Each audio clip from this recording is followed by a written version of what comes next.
Good morning, good afternoon, good evening, folks. Michael Zuber, one rental at a time, back with the three amigos. How you doing, Matt? I'm doing super awesome, even though I had to write an $8,500 check. I think you'll be okay. I think you'll be okay. And Dion, how are you? Howdy, I'm doing great. Ready for round 3. And I think, Matt, your tenants wrote that check. They just wrote it in several rent checks to put it in that account for you. We're still 90 days away from finishing, but sure, they will. Oh, they will eventually pay. That is funny. Hey, so guys, one of the things that I'm starting to call started last week on Wednesday with Matt, the mortgage guy. The more lending has changed so much in the last 10 weeks as far as rates, terms, all of these things. I now think the once crazy kind of champagne bottle market is starting to cool off. I'm hearing more and more people back out. I'm hearing more and more people have pre-approval letters that are 30 days old that are no longer valid. I just finished a conversation with a lender who said that the base rate, which is where their floor rate is, has gone up 200 basis points. It went from 3.6 to 5.6 inside of 10 weeks. This is unheard of speed. And all the lenders I spoke with are saying it's not done given what they see going forward. So Jerome Powell is saying the Fed funds rates going up. That's affecting the 2 and 10s. We're probably going to have yield inversion. We're going to have 30-year mortgage rates up approaching 5% before the year is over without question. Oh, yeah. What we're going to hear is we're going to talk about lending driving the real estate market. It's been quite a while. The lender I just spoke with talking about 200 basis points. He's like, we had a floor rate of 3.6 for 2 years. It didn't move. And now they're talking 200 basis points. So what I think a lot of people that are new in the real estate market, new investors don't realize, and I said it in my very first book, lending, you have to watch lending because lending drives real estate. Dion, what do you think of that? Well, what we've seen over the last few months kind of resonates with something that I like to say often. Your lender, your agent, your contractor, those are not your mentors. Your contractor wants to do work. Your agent wants to close deals. Your lender wants to sell loan products. A few months ago, when we started seeing prices continue to go up and people might not be able to have that affordability that we want, lenders started pushing adjustable rate mortgages to get a slightly lower rate now, because then you can buy the place. You might lose it in 3 years, but you can buy it now. So then we're going to see lenders, as transactions start to crash, right? From the video that you guys did on transaction numbers are going to go down as affordability gets less and less. Lenders will become more desperate. Not all of them want to go and start that side hustle to make more money. They're actually going to want to make money lending. So we're starting to see lenders push let's do a cash out refinance. Yeah, it's at a higher rate than the equity you have in the house, but look at that credit card interest rate. Look at that car loan interest rate. We're going to be able to beat whatever other loan product you have, which was short-term debt. Yeah. We're now going to turn that into 30-year fixed rate. And they're going to push and push for this. So as an investor, we need to look at the deal and not look at the lender suggesting things as a mentor teaching us what to do. Yeah, let me just follow up on that. Matt, the mortgage guy, is really big on this now because he's seeing people come to him from these unscrupulous lenders saying, hey, let me take your 20 grand at 18% credit card. Let me throw it on your house. Let's take your house from a 2.7 to a 4.1. But don't worry, 4.1 is less than 18. And if you're not educated, you don't do the math, you're not realizing what you're doing to yourself. You're taking a loan that is 10x what the credit card is. And it's just horrible financial advice. And unfortunately, and they're targeting people with credit scores under 650. It should be illegal. Folks, if you're getting pitched this, do me a favor, reach out to Matt, the mortgage guy. He says he will look at all of them and he'll give you a thumbs up if it's okay, but be careful. So that's very cool. Matt, what do you think? Unsecured debt versus secured debt. If you're putting it on your house, it's now secured debt with your house. If it's unsecured debt, it's on a credit card. And the fact of the matter is I'm not a proponent for people to not pay their credit card debts. Yeah. But the last thing that you do is take unsecured debt and secure it. It's the last thing you do. Last thing you want to do is guarantee that debt. So yeah, that's no es bueno. Don't do that. No bueno. Yeah. It's again, I really do think lending is going to drive. A lot of people think the real estate market leads lending. It's exactly the opposite. The opposite. Mhm. Lending leads the market. So what is going on in the lending world today? First and foremost, floor rates, base rates, best rates, whatever you want to call it, all have gone up somewhere between 1.5% and 2%. That's going to dent affordability, especially the speed. The speed of these rate hikes even surprised me. And I'm the guy saying they were coming. They happened faster than I expected, and they're likely not done.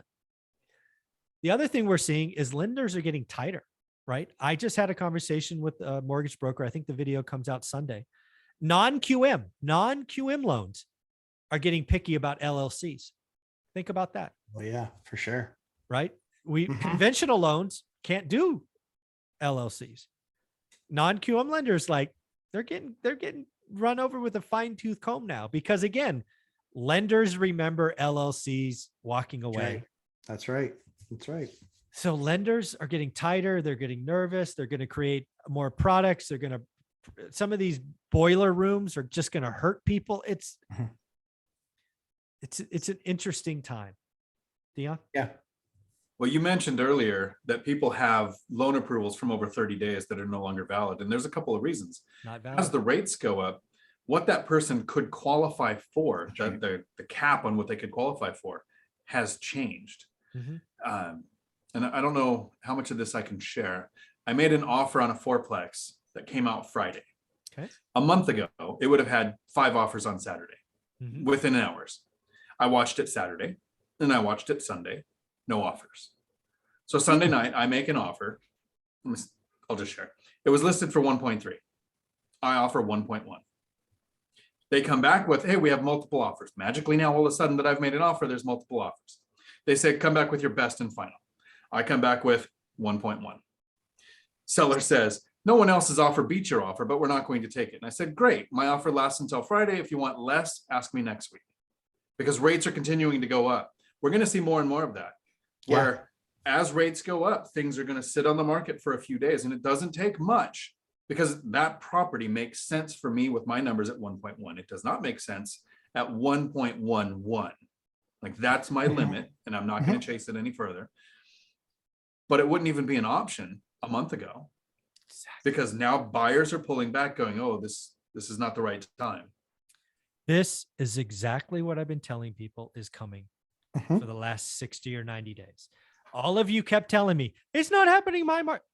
Baloney. It is coming. It may come a little later, may come a little earlier. It is coming to everybody's buy box. You can't have rates go up 200 basis points and not slow the freaking market down. There are people that qualify that don't qualify. The conversation I just had, we talked about 30 days. And it's in the video, so it'll come out Saturday. They said that they had a buyer pre-approved 8 days ago. So what is today? Thursday? Last Wednesday. They had to reprice it today, this morning. They qualify for $80,000 less. Oof. Now, it's obviously a big loan, but that's how fast rates are going. And what Dion just gave you was pure gold. You need to rewind and listen to. He has his buy box. He's been telling us for 5 months he's looking for a fourplex. He's telling us he's told us a couple of times he wants it to be over $1 million because that's where the numbers play.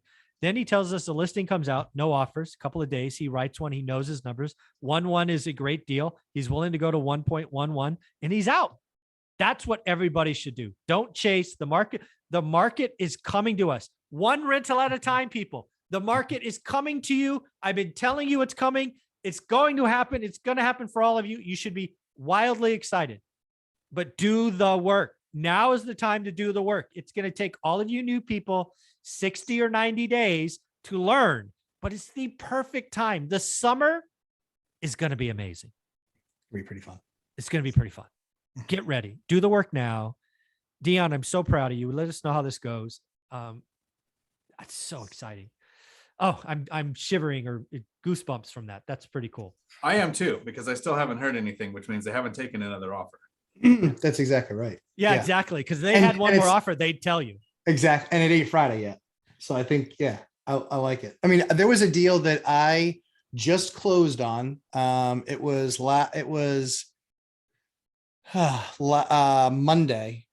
I think we closed. Yeah. So we closed on Monday, and That deal got 30-year fixed rate debt at 4%. Okay. I asked the bank today in my conference call with them this morning, that same deal, that same package, everything that we had there, what's my rate right now? 4.74. Hmm. I was like, really? She's A like, yeah. week. And that Yep. was from when I made the offer from 5 weeks. So 5 Right. weeks to close. So You had a rate 5 locked weeks, in. it's 3/4 of a point higher. And again, that's an investor loan, but special 30-year fixed terms, but 3/4 of a point, guys, for 30 years. That's a lot of money. That's a lot more money. Yeah. Yeah, for my Okay. numbers to work, I did the same thing. I projected 4.8 was the number I was running my numbers on, even Yeah. though when I saw the deal come up last week, that's not where my rate would have been. I just Right. figured by the time we come to an agreement and I lock a rate, we're going to see that much of an increase. Yeah. Yeah. It's amazing. This is what Dion, do me a favor, walk through that full timeline again, because this is what I want people to realize is coming. When you know your Sure. buy box, you're going to see listings. It's just do the whole timeline one more time, please. So knowing the area average yield and knowing what yield I was shooting for, I'm looking at a $1.1 million property. Or 1 to 1.1 on a fourplex in my area with area average rents based on what my expenses would be. This was listed last Friday at 1.3. The area average rents right now, that's not a good yield. Maybe if you projected and used the crystal ball to say, in a year or two, if I only lose a couple $100 a month, it'll be a good deal, like meet Kevin. But at 1.3 doesn't make any sense. I figured it was going to go like it would a month ago, where it just disappeared in a day. Saturday, no offers. Sunday, no offers. Sunday evening, I think my agent contacted me and said, hey, there's still no offers on this. And I said, great, let's do the 1.1. That's where my numbers made sense with the area average rents, with what that expense would be, setting aside for vacancy, repairs, and maintenance. I would hit my 10% cash on cash return, which is my target goal in my market. We make the offer. Monday, they come back and they say, we have multiple offers. Please send your best and final, which is a trick where people try to get you to raise your price. I offer 1.1 again. And I told my agent, he didn't forward it the first time, that if they want less, ask me again tomorrow. That was my answer. They came back with no other offers beat yours. And then I said my offer lasts until Friday, giving them a couple days to think about it. This was Wednesday morning when I said this. But then in that last communication, when I said it was available till Friday, my offer, I said that with rates going up, if we're talking next week, my offer goes down because it's going to cost me more. I think more investors need to use that strategy. I think rates are going up, certainly on investment properties. I would definitely work that into my spiel. This is all coming. The market is coming to us. We can fight because, again, homeowners aren't going to be able to buy. Other investors are going to get scared. The economy is going to get soft. If you've been doing the work, this is the perfect time to put money to work. I'm so excited for you. Where can people follow this journey? Where can they follow you? Right here on YouTube, Dion Talk Financial Freedom. Awesome. And Matt, where can they find you? Lumberjack Landlord on Instagram with that big special project, and Lumberjack Landlord on YouTube. Always Awesome. available. Thanks, guys.